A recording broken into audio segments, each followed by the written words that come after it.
በስመ አብ ወወልድ ወመንፈስ ቅዱስ አሐዱ አምላክ አሜን። ክብርን ምስጋናን ንእግዚአብሔር አምላኽና ይኹን። ኣብ ኩሉ ኩርናዓት ዓለም ኮንኩም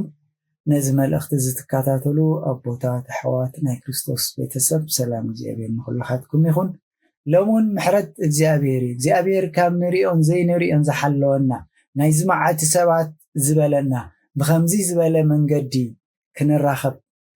ኣብ ገጠር ዘለኹም ኣብ ዓድታትና ዘለኹም ኣብ ኩሉ ኩርናዓት ኣብ ጎቦ ዲኹም ኣብ መንገዲ ዲኹም ኣብ ከተማ ዲኹም ኣብ ህድሞ ዲኹም ኣብ መኪና ኮንኩም ዲኹም ኣብ ኩሉ ኮንኩም ነዚ መልእኽቲ ትከታተሉ ኣቦታት ኣዴታት ኣሕዋት ሰላም እግዚአብሔር ንኩላኻትኩም ይኹን። እግዚአብሔር መሐሪ ምሕረቱ ጭራስ ዘይጠፋኣናስ ጸጋ እግዚአብሔር ኢሉ እቲ ነቢ ከም ዝገለጾ ከም ሓጢኣትና ከም ኣበሳና ኣይኮነን። ሓራረ ግዜ ኣበሰኛታት ምዃንና ንርስዖ ኢና።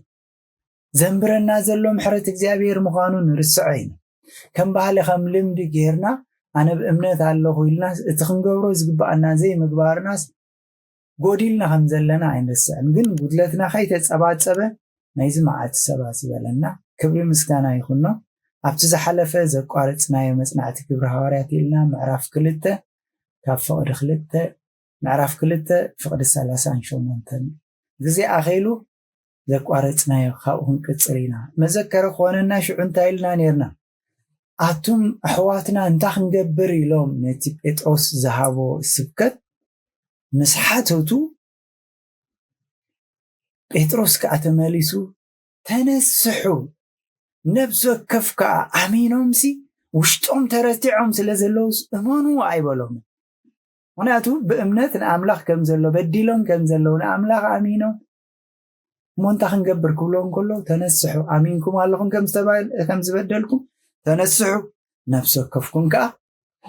ብስም ኢየሱስ ክርስቶስ ንሕድገት ሓጢኣት ይጠመቕ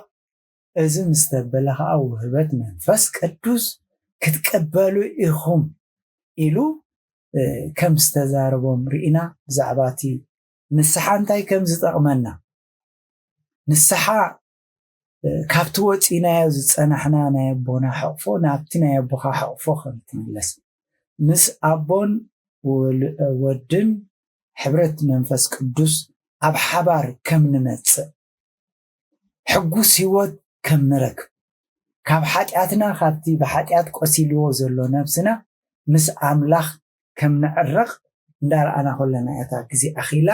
ንሎሚ ዘመሓላለፍና። ስለዚ ኣብዛ ናይ ሎሚ ንሪኣ ካባኻትኩም ነብሲ ወከፍ ይጠመቕ ኢሉ እንታይ ክንገብር ምስ በለ ነብሲ ወከፍኩም ተጠመቑ እመኑ ኣይበሎምን። ስለዚ ብጥንቀት ተቐበሎ። ድሕረት ብዛዕባ ካልእ ዘረባ ኣይተዛረቡን። ንሕድገት ሓጢኣት ውህበት መንፈስ ቅዱስ ንኽቕበሉ ከማልእዎ ዝግብኦም ደረጃ እዩ ነጊሮ። ውህበት ክትቅበሉ እንተኾንኩም ጥምቀት ሕድገት ዘምፃልኩም ስለዝኾነ ንምንታይ ትድንግዩ? እንታይ ትፅበዩ ኣለኹም? ድሕር ተረቲዕኩም ድሕሪ ኣምላኽ ከም ዘሎ በዲልኩም ከም ዘለኹም ፈሊጥኩም ተመለሱ። እዚ ኣምላኽ ተዓረቑ። ካብ ሓጢኣት ምንፃህ ምሕዳስ ክበሃል ከሎ ሞት ስጋ ዘይኮነስ ሞት ትምኒት ስጋና ትምኒት እቲ ኣረጊት ሰብነትና ንዓይ ጣዕመኒ ንዓይ ሕሸኒ ናይ ካልእ ኣይግድሰንን ዝበሃል ዘለኹ ሞት ኣብ ምድርና ብዓለምና ምድሪ ክርስቲያን ዝበሃል ዝበዝሕ ኣማናይ ተዋህዶ ዘለዎ ምድርና ምጭኽኻን ሞት ፅልመት ጥፍኣት ኣብ ኩሉ ካብ ቤተክርስትያን ጀሚርካ ሳዕታሕቲ ስድራ ዝርአ ዘሎ እንታዩ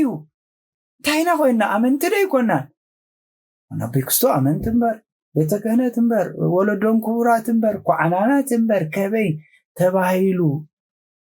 ዝፍለጥ ሎሚ ፅልእን ስስዕን ኣይጣዕመኒ በዚኣ ሕለፍያት ዝብል ጥልመትን ፅልእን ምፍልላይን ዘሎ እንታይ ኮይና ንሕሪልና ኣብቲ ክንጥንቅመጥ ኮለና በ40 ብ80 ኣብቲ ማይ ኣጥሕል ከብሉና ከለዉ 3 ግዜ ኣምሳል ናይ ስላሴ ምስ ክርስቶስ ሞይትና ተቐቢርና ካብቲ ማይ ክንወፅእ ከለና ከዓ ምስ ክርስቶስ ተንሲእና ዝተባሃለ ምንፃህ ንፍትወት ስጋኻ ሞይትካዝ ንኣምላኽ ምንባር ምዃኑ ኣይተረዳእና ከምቶም ኣይሁድ ንሕና እኮ ሰዓብቲ እግዚኣብሔር ኢና ከም እስራኤል ፍሉያት ዓሌት ኢሎም ንክርስቶስ ግን ንዖም ኢሉ ማእከሎም ከሎ እስኻ ይንፈልጠካን ኢሎም ዝቐተልዎ ካብኦም ዘርሓቕዎ ሎሚ ከዓ ንእምነትና መፅረፊ ኮይና ዘለና ነንሕልሕና ቤት ፍርድን በኣስን ቅርሕንትን ኮይና ዘለና እንታይ እቲ ፀገምና እንተኢልና እዚ ካብ ሓጢኣት ምንፃህ ምሕዳስ ክበሃል ከሎ እቲ ስጋዊ ፍትወት ምማት በር እግዚኣብሔር ክፈጥሮ ከሎ ስጋናሲ ቅዱስ ንፁህ ገይሩ ዝፈጠሮ እዩ ዓላዊ ዝበሃል ሕማቕ ዝበሃል ተፈጥሮ ሰብ እግዚኣብሔር ዝፈጠሮ ፍጡር ኣብዚ ምድሪ እዚ የለ እዚ ሰብነት እዚ ንሓጢኣት ክመውት ምስ ኣምላኽ ጠቢቑ ከዓ ንሓጢኣት ክፍንፍን ስጋና እዚ ንሪኦ ዘለና ስጋና ከምቲ ሰብ ካባ ብስጋ ዝፍላእ ኣይኮነን ሞት ንብሎ ዘለና ከምቲ ዝሞተ ሓጢኣት ክህልዎ ዘይክእል ሓደ ሰብ ተፈጢሙስ በኻኻሎ ኣይሰምዕ ተፀዋዕካ ይሰምዕ ዝበልካ እንተበልካ ዘይሰምዕ ንሓጢኣት ሙማት ማለት ከዓ ንሓጢኣት ግድዝ ዘይብልካ ኾንካ ኣብዚ ምምልላስ ማለት እዩ ስለዚ ማይ እዚ እንተሞትካ ንሓጢኣት ሞት ኮንካ ምንባር ንሓጢኣት ሲ በቃ ሞይተልካ ዋላ ሓንቲ ምስ ኣይርክብ ኣይብልካ ንዓኻ ኣይደልየካን እየ ንዓይን ንዓኻን ዘራኽበና ነገር የለን ምክንያቱ እቲ ዝተነስሐ ካብቲ ዝተነስሐ ሓጢኣት ክርሕቕ ነቲ ዝጓሓፎ ነቲ ዝዘርበዮ ነቲ ዝቐንጠጦ ነቲ ኣይደልዮን እየ ዝበለ ተመሊሱ ክምለሶ ኣይግባእን እዩ ንዑ እኮ ቤተክርስትያንና ስለዘይነስተውዕለሉ ኣታ መሰነይቲ ኮንክንስ ክንዓና ክስተዶ ባሊካ ክትሕዝ ኣባሊጋ ክትከውን ንዑ ናይ ገለ ተባሂሉ ትሰብዚ እንታይ ኣትብዘላታ ቤተክርስትያን እንታይ ዝበሃለና ዘሎ ኢልና ፅን ስለዘይንብል እምበር እቲ ኣባሊጋ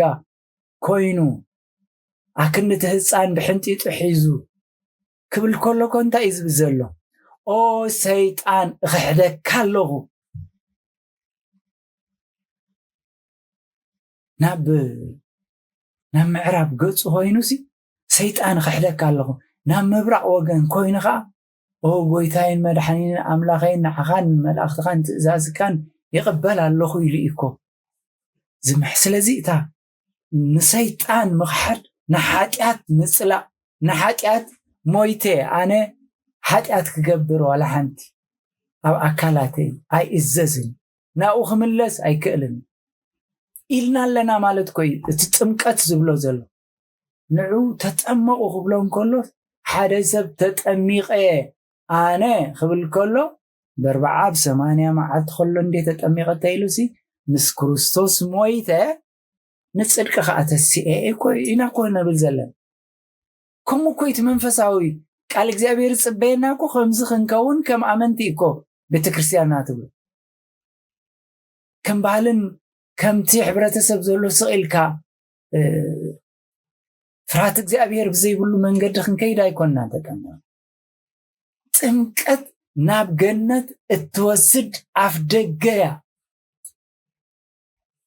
በዚ ከምዚ ከዓ ሰብ ናብ ኣምላኽ ክዓቱ ምስ እግዚኣብሔር ክዕረኽ መንገዲ ተኸፈተሉ ንዕዩ እኮ ቤተክርስትያንና ኣብ 40 ቆልዓ ይተዕልፍ ካብ 80 እታ መዓልቱ ምስ ኣባት ካህንካ ተቋፂርካ መዓልቲ ክትግበር ኣለዋ ተባሂልና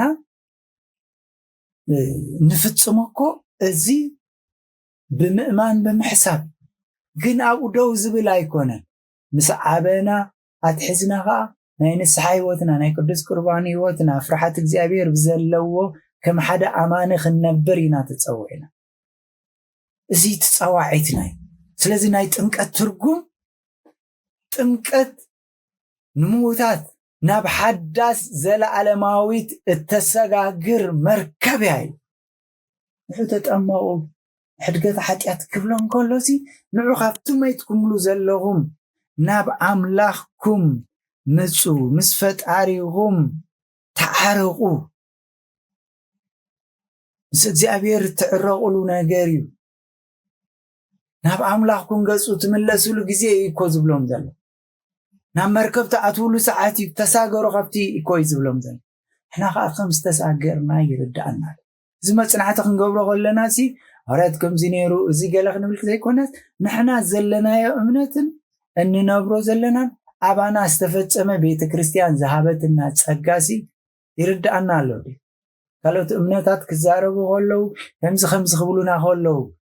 በቲ ካልኦት እምነታት ዝብልዎ ደይኮነሲ ቤተክርስትያንና ንዓና እንታይ ፀጋ ሂባትና ቤን መንገዲ ክንከይድ እያ መንገዲ ሰሪዓትልና ኢና ነፅንዕ ዘለና ጥምቀት ንሙታት ናብ ሓዳስ ዘለዓለማዊት እተሳግር መርከብ እያ ስለዚ ጥምቀት ምእንቲ እቲ ሰብ ካብ ምድሪ ሙታት ናብ ምድሪ ህያዋን ናብታ ሓዳስ ዓለም ክርስቶስ ዘዳለዋ እንሳገረላ ኢሎም ኣንበል ስለዚ እቶም ዝተጠመቕናን ዘበልናሲ ኣበይ ፀጋ እግዚኣብሔር ተቐሚጥና ከም ዘለና ቤተክርስትያን እንታይ ዝበለ ፀጋ ሂባትና ከም ዘለና እንተንፈልጥ ዝሎሙ ዘሎ ንሕንሕ እዚ ምድርና ዘለው ግእን ወረው ግእን ተሓደ ሃገር ነቲ ሓደ ብሔር ነቲ ሓደ ክፀልኦ ሞ ከዓ ክልቲኦም ንሕና ኦርቶዶክስ ኢና ንሕና ኣመንቲ ኢና ዝበሃል ዘሎ ውግእ ዘሎ ባእስል ዘሎ ዕንወት ዘሎ ኣሎ ዝበሃል ክጠቕሶ ዝኸብደካ ቅርሕንቲ እቲ ተፀዊዕናዮ ዘለና ስለዘይንፈልጥ እቲ እግዚኣብሔር ሓሪና ኣኽቢሩ ዝሃበና መሰል ስለዘይርዳእና እሱ ከምኡ ይመሓስበን እቲ ከምኡ ይመሓስበን እቲ ኣብ ምድሪ ኮይኑ ሃዲኡ ብዛዕባ እቲ ምፀለይ እቲ ከዓ ምፀለየ ነይሩ ስለዚ ጥምቀት ምእንቲ እታ ሰብ ካብ ምድሪ ምዉታት ናብ ህያዋን ዝሳገረላ ሕጂ ኣቦታት ቤተክርስትያን እንታይ ኢሎም ነዚ ጥምቀት እዚ ነዚ በረኸት እዚ ነዚ ዝበለፀ ነገር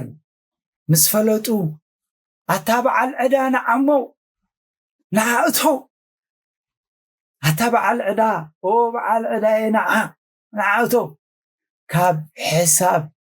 ዕዳኻ ነፃ ውፃእ ሓጢአትካ በቲ ጥምቀትካ ከሕደገልካ ትጥምቀሲ መዓርኽን ድእዚ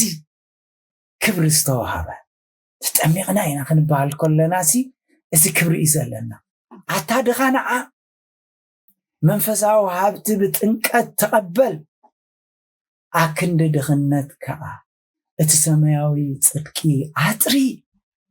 ኦ ታደኺኻ ዘለኻ ብሓደ ኦ ኣታ ምሕረት እግዚኣብሔርን ፀጋ እግዚኣብሔርን ምርኣይ ረሲዕካ ኣብ ህልኽን ኣብ ዓለማዊ ፍትወትን ዘለኻ ኣታ ድኻ ንዓ መንፈሳዊ ሃብቲ ብጥምቀት ተቐበል ኢላ ነቲ ጥምቀት ተቐበላት ካብ ድኽነት ናይ ፀጋ መንፈስ ቅዱስ ናብታ ሃብቲ መንፈስ ቅዱስ ክንሰክር ኣታ ዝጠፋእካ ጋውሳ ባጊዕ ጎይታኻ ንዓ ተጠመቕ ዝጎደለ ቁፅሪ 100 ክመልእ ንዓ ኣታ ጥምቀት ተጠሚቕካ ግን ጠፊእካ ዘለኻ ዋላ ጓሳ ዲኻ ኣብ ዕሽነት ዘለኻ ንዓተ መለስ ተንጎዲለን ዘለዋ 100 ክመልኣ ትቁፅሪ ንዓተ መለስ ንዓተ ነሳሕ ጥምቀሲ ንዓ ናፍቲ መርከብካ እቶ ንዓ ካፍቲ ማያሂ ንዓ ውፃእ ኣታሓጥ ዝደኸንካ ኣታትሕለል ኣታትዳናገር ከቢድ ቆሲልካ ዘለኻ ንዓ በቃ ንዓ ጾር ኣበሳ ርእስኻ ብጭንቀት ርሕቕ ኢሉ ማዕረኽንደይ እቲ ጥምቀት ንዑ ተጠመቑ ክብል ከሎሲ እቲ ጸጋ ጥምቀት ንረኽቦ ኣብ ደቅና ኣብ ስድራና ዝፈስስ ቤተ ክርስቲያን እትበና ብገንዘብ ዘይትመን እንታይ ዝበለ በረኸት ከም ዘለና ክርዳነ ኣታዕውር ብምርጫኻ ዝጸልመትካ ንዓ ዓይንትኻ ምእንቲ ክኽፈት ምእንቲ ክበርሃልካ ከም ወዲ መዓልቲ ምእንቲ ክትበርህ ንዓ ተጠመቕ ኢለኣ ነቲ ጥምቀት ብ40-80 ዘጠመቐትና እዚ ጸጋ ዝዘልበሰትና ኣታጥፉ ንዓ ኣታሕያዋይ ጓሳ ካብቲ ዓይኒ ማይ ክእክበካ ደድሕረኻ መፂእ ኣሎ እሞ ንዓ ተጠመቕ ንዓ ናብ ቤት ኣምላኽካ ዝወስድ መንገዲ ኣፋ ማያት ዝኾነ ክፍትላ እሞ ንዓ ተመለስ ኣታ ኣረጊት ዝረኸምካ ኣታ ጥንታዊ ኣታ ናይ ቀደም ዝኾንካ ንዓ ኣብ ሓድሽ ጋብላ ጥምቀት ምሕዳስ ክትረክብ ምስ ኣምላኽካ ክትዕረቕ ኢላ እቶም ዝዓበዩን ዝነኣሱን ኣብቲ ዘበን እቲ ዝነበሩ ንኹሎም ተጠሚቖም በረኸት ክረኽቡ ናብ እምነትና እውን ዘይተጠመቐ ጸኒሑ ወይ ካልእ እምነት ጸኒሑ ብዓብዩ ተጠምቆ ቤተ ክርስቲያን ብ40-80 ንኹሉ ተጠምቆ ናይ ጥምቀት በረኸት ናይ ጥምቀት ጸጋ እዚ ስለ ዘሎ እዚ ኣብታ 38 ምዕራፍ 2 ኣስፊሕ ገሊጽሎ ድሕራይ ናብቲ ምዕራፍ 2:39 ክኸይድ ከሎ እቲ ተስፋ ንዓኻትኩምን ንደቅኹምን ነቶም እግዚአብሔር ኣምላኽና ዝጽውዖም ኣብ ርሑቕ ዘለዉ ኩሎም እዩ ኣዝያ ባህተ ኣበለ እቲ ብነቢይ ዩኤል እተነበየ መብፅዓ ኣዝዩ ሰፊሕ ንኹሎም ቶም ኣብ ርሑቕ ዘለዉ ንኹሎም ቶም ኣብ ቀረባ ዘለዉ ደቂ ሰባት ፍጡራት ብምልኦም ዝፀውዕ ዓብ ንእሽተይ ከይበለ ጸሊም ሌላ ጉሌላ ብዘይብሉ እቲ ተስፋ እዚ ኣብቲ ጎይታ ብግብሪ ተፈጸመ ጎይታ ምሕረቱ ገሊጹ እዚ ንዓና ሃበና ፀዋዒት ኣምላኽ ንኹላህና ፀዋዕ ኩላህና ክንድሕን ከምቲ ዩኤል ምዕራፍ 2:32 ዝብሎ ትንቢት ክኸውን ካዩ ከምቲ እግዚአብሔር ዝበሎ ኣብ ከረንጽዮን ኣብ ኢየሩሳሌም ኣብቶም እግዚአብሔር ዝጽውዖም ተረፍ ምድሓን ክኸውን እሞ ስም እግዚአብሔር ዝጽውዕ ዘበለ ሁሉ ክድሕን ተመሳሳሊ ኢሳያስ 57:19 ከም ይብል ኣነ ፍረ ከናፍር ክፈጥር እሞ ሰላም ሰላም ነቲ ኣብ ርሑቕ ኣብ ቀረባን ዘሎ ይኹን ኣነ እውን ከሕዊኤ ይብል እግዚአብሔር መስክ ተዚ ናብ ሕውየት ኢና እኮ ተፀውዕና ተጠሚቕና ማለት ምስ ክርስቶስ ሞይትና ተንሲእና ምስ ክርስቶስ ሕብረት ሃሊና ናይ ክርስቶስ ውሉዱ ኮይና ውሉድ ንኣምላኽ ወረስቱ ንክርስቶስ መዋርስቱ ዝብል መሰል ይተባሂል እዚ መሰል ምጥማቕ ዕሽሽ ክበሃል ኣቕሊልካ ክርአ ዘይግባእ ንደቅና ይኹን ንዓና ፈፂምና ዕሽሽ ክንብሎ ኣይግባእን በዚ ምክንያት እዮም እቶም ሐዋርያት እቲ ተስፋ ንዓኻትኩምን እንታይ ኢሉሎ እቲ ተስፋሲ تتسفاسي نعخاتكمن مسبلة تمليس خمبلا تتسفى نعخاتكمن ندقوهمن نتوم عبرحو زلو إيلو زرقاقات سلازي منفسي عبزر إخا برغتي كا عب حدقخا كفسسي إيلو نيرو إسياس 4:43 سلازي زكو يسفسسو زكو يبتزبن حواريات فسيسو نابانا كولودو عقيبنا ستيرونا زلو أبانا وريد زلو نعنا توهيبو زلو تسقى يرأينادو يسوتنادو يسقرنادو يردأنادو اترخيبنا يزلنا تسقى እግዚአብሔር كمي أخبرنا حزنا يونركب الله أنس كداني مساتاتهم ازيو يبل እግዚአብሔር تتابخا زلو منفسي اتناب أفكا زنبركون قالاتي كاب أفكا ويس كاب أف دقها ويس كاب أف دقي دقها كاب حجك سعزل العالم أي كرحك أنين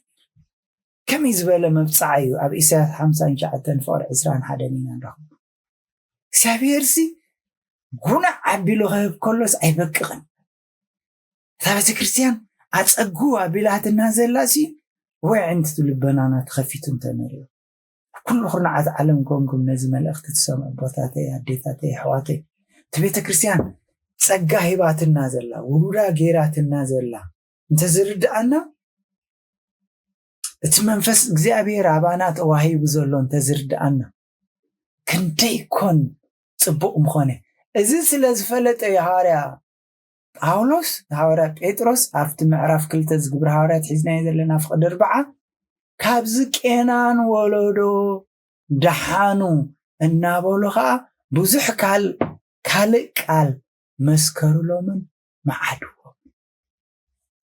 እዚ ትበረኸት ተዳሊሎ ዝቄናን ወለዶኻ ከም ዝትፈልጡ ተናገሪ መዋናወኒ زي حلف زمسل نباري زمسل بقى انداب لچ اخستو كو هابتيمو كسوكو زيغيرو كمزي كو خوينو بزي كو خوينو زينا عاي زي خمزي خبر كله زي حلف زمسل از مداناغري نجر از طواي نجر زي كابتب سماي نزل علم تنبرو نجر كي حلفكم كي عشوكم از بنان زغوني زي حلاف زغوني ستوعكم لزلهم تداليلكم زلو نجر كلي سلزي حواريا لوقاس عبزي ملأخت زي زبلو زلو كافت بيتروس استزاربو كلهم توم هزبغا دومو عبانان عبدك اناني يخوني لهم عماتيوس 27:25 ناعشنت استزاربو كاو كوتو كابز قينان ولودو زي كرحكو بتمدحانيهم زهوبهم نسحا نحدقت حاتيات مسوخ عرقو نايقري منفس كرغبو حاتياتهم كحدقلهم كمت أملاخ نغلو زقبرو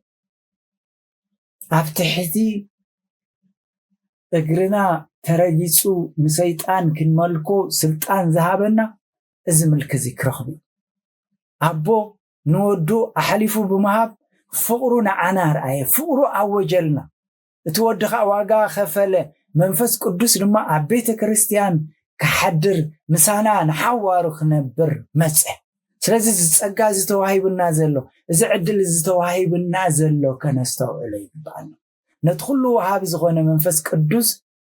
كنقبلو قديتاي هاب لبنا خوينو حشوخ حداق تنسح تملس هيدليكاني قدف كم يكونن كبلنا خولو نعوخن اززو نعوصن كنبلو قدمي زل عالماوي طفات دحنت تأوجلنا تاني مدة تعدل شعز بك بخيات زي تأكم بخي شعز قبر نبعات زي تأكم نبعات شعز قبر آويات زي تأكم آويات كيبت صحنا قزيه خول لنا እታ ቤት መቅደስ መለከታዊ ዝኾነት ተኸፊታ ሎሚ ደወላ እንዳደወለት ንዑ ምስ እግዚአብሔር ተዓረቁ ከምቲ ዘማራያ መዝሙር 119 ፍቅዲ 15 ትእዛዝ ኣምላኽ ክሕሉስ ኣቶም ሕሱማት ካባይ ይረሓቁ ይገንሖም ኣሎ ኣነ ናይ ኣምላኽ ይረሓቁለይ ኣነ ምስ ኣምላኽ ጉዳይ ኣለኒ ኣነ ፍቃድ ኣምላኸይ ክገብር እየ ዝደሊ ዘለኹ እስኻትኩም ናብ ሕማቕ ኣይትምርሑኒ ናብ ዓመፅ ኣይትምርሑኒ ናብ ፅልኢ ትምርሑኒ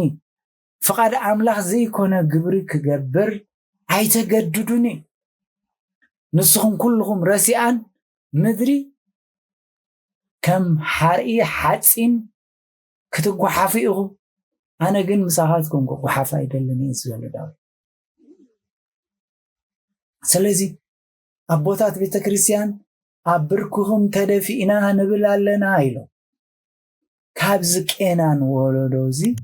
ድሓን ቅተሎ ኒበሎ ተልከያ ትቕንደበል ሒዘሉ እዩ ትብል ዓለም እያ ይቕረበል ይቕረኽ ባህለልካ ስኻ ይቕረበል ሕደጉ ክሕደገልኩም ዝተባሃለ ኣብ ዘይበሃለሉ ግዜ ድፍኣዮ ኒበሎ ኣብ ዝበሃለሉ ግዜ ኣብ ዝኸቢድ ግዜ ካብዚ ቄናን ወለዶ እዚ ድሓኑ እዚኣ ጸሎት እዚኣ ንርእስና ንደቅናን ክንገብራ ዝግብኣና ካብዚ መናፍቕ ዝኾነ ካብዚ ዓመፃ ስስዐ ዝመልኦ ወለዶ ክንድሕን ዝተፀዋዕና ካብዚ መዳናገሪ ዝኾነ ምክንያቱ ትርባዓን ሓደንሲ ሽዑቶም ዘረባ ባሂልዎም እተቐበሉ ተጠምቁ በታ መዓልቲ እቲኣ ኸ ኣስታ 3,000 ነፍሳት ናፍቲ ማሕበር ተወሰኹ ቅዱስ ጴጥሮስ ንንስሓ ዘቕረቦ ፃዊዒት ናብ ሓጎስ ናብ ሓቂ ንስሓ ዝገበሩ ከምቲ ዳዊት ኣብ 51 ፍቅዲ 12 ዘሎ ሓጎስ ምድሓንካ መለሰለይ ዝተባሃለ ቶም ጠፊኦም ዝነበሩ ሓጎስ ምድሓን ከም ዝረኸቡ ሎሚ ንዓይን ንዓኻትኩም ዝመልእኽቲ ክንሰምዖ ከለና ንስቕኢሉ ይኮነን ከሎ ምዝርጋሕ ዘሎ ኣምላኽ በታ ንእሽተይ ትመስል ሞባይልና ዲ ኣብ ቴሌቭዥንና ዲ በቲ ዓለም ዝፈጠረቶ ብድሽ ድዩ ኣብ ገዛ ኮይና ዲና መኪና ኮይና ዲና ኣብ ቤትና ኮይና ዲና ኣብ ህድሞ ዲና ኣብ ዝኾነ ቦታ ኮይና ክትሰምዖ ከለና እግዚኣብሔር እንታይ ትገብር ኣለኻ ዝተዋሃበካ ዕድል ተጠቀመሉ መንፈስ ቅዱስ ክዛረበካ ከሎ እቲ ዝረኸብካዮ ጥምቀት ክትንስሓሉ ምስ ኣምላኽ ክትዕረቐሉ ወንጌል መንግስቲ ኣምላኽ ብውርዝውና ክትነብሮ ፍርሓት እግዚኣብሔር ክህልወና ካብ ፈተና ካብዚ ዓማፂ ወለዶ እዚ ከምቶም እቶም 3,000 ነፍሳት ብድድ ኢሎም ምስ ኣምላኽ ዝተዓረቑ ሎሚ ከዓ በቲ ንርድኦ ቋንቋ እግዚኣብሔር እታ መዓልቲ ናይ ንስሓ ሕጂ እያ እታ ሰዓት ምስ እግዚኣብሔር ትዕረቑላ ሕጂ እያ ፅባሕ እንታይ ይወልድ እንታይ ይኸውን ኣይትፈልጡን ኢኹም ክብለና ከሎ ቤተ ክርስቲያን እትድውሎ ዘላ እታ ቤተ ክርስቲያን ትእውጆ ዘላ ንዓና ንድሕነትና ምስ ኣምላኽ ምዕራቕ ማለት ንዓይ ዝሕሸን ነበይ ቀሺ ይኮነን እቶም ዓዲ ዘሎ ምእማና ይኮነን ንዓይ ከምቲ ሓደ ሰብ ዝሰርሕ ሰሪሑ ከዓ ናብርኡ ዝኸውን ንገዝኡ ዝኸውን ንዑ ንስድኡን ዝኸውን እቶት ረብሓ ዝረክብ ሓደ ሰብ ከዓ ቤተ ክርስቲያን ከይዱ ክንሳሕ ምስ ኣምላኽ ክዕረቕ ከሎ ኣብ ሰማይ መዝገብ ይኽፈተሉ ምስ ኣምላኹ ይዕረቕ በረኸት ሰማይ ከዓ ይኽፈተሉ ንዓናን ንደቅናን ምእንቲ ክፅብቐልና ኣብ ስቄናን ወለዶ ኣብዚ ከም እምነት ዝነሓቐሉ በይ ዘለይ መንግስተ ሰማያት መሪኦ ይለፍና እስኪ ኣብ ዝበሃለሉ ዘሎ ግዜ ምስ ኣምላኽና ምዕራቕ ምስቱ ዘለኹ እየ ዘለኹ ዝበለ ምስቲ መሓሪ ዝኾነ ከምቲ ግብርናን ኣበሳናን ዘይኮነ ፀውዓኒ እሞ ክሰማዓካ ዘይትፈልጦ ዓብን ስውርን ነገር ዝበለ ብዛዕባ ምድርና ጨኒቆና ዘሎ ብዛዕባ ጠምዮም ዘሎ ብዛዕባ ተኣሲሮም ዘሎ ብዛዕባ ፋሕ ኢሎም ዘሎ ብዛዕባ ኩሉ መእሰር ስኢኑ ዘሎ ዝኽራማት እዚ ክፅበቐልና ካብ ሰማይ ውግእን ወረውግእን ዘይኮነስ ፅሩይ ማይ ክፈስስ ፅሩይ መንፈስ ክኸዕወልና እናሓርሶ ክብርክት ምድርና ካብ ረድኤትን ካብ ትካቦን ዘይኮነስ ካብቲ እግዚኣብሔር نعنا إلو زهابو نحنا نطريتنا نحنا نزرعتنا نحنا نهزبنا نهادئنا كنا برمس إزابير معراق كبلنا نعيقنا مس أملاخ معراق إحشاني كابزت أماي ولدو كابزك إنان ولدو دحانو استبالي زعلم زمصات كله زبن زمصو كله نعيت عمل نبزبل لو من نفسنا نفقد هدئ لهم تم سبات نفسهم كم سفتشوا لهم غا تكرسيان خيد السالم جن تكرسيان زازوزتس بقبو جبر الله ولي كم تجزي أبي هرز دالني هم تبي تكرسيان زولا تودي زنبرز الله وعلى كم بحالي صيلا ما لالس إلنا هدئ إلنا أملاخ كري إنه هلو سي سبات كري إنه هلو سبات كن أدون زي كونس أملاخ لهم ماتي لبين تزريس مخبر له هيوتي الزرار باي أنا بابراي أملاخ متحقوس الليدو إلنا لنفسنا خنفتش إزماعتي بنا له كم تسوز بلنا خنكون إزي أبير وعلي يخون ما أبن نولدن منفس قدس نسكان يخون لو من كل شيء عند العالم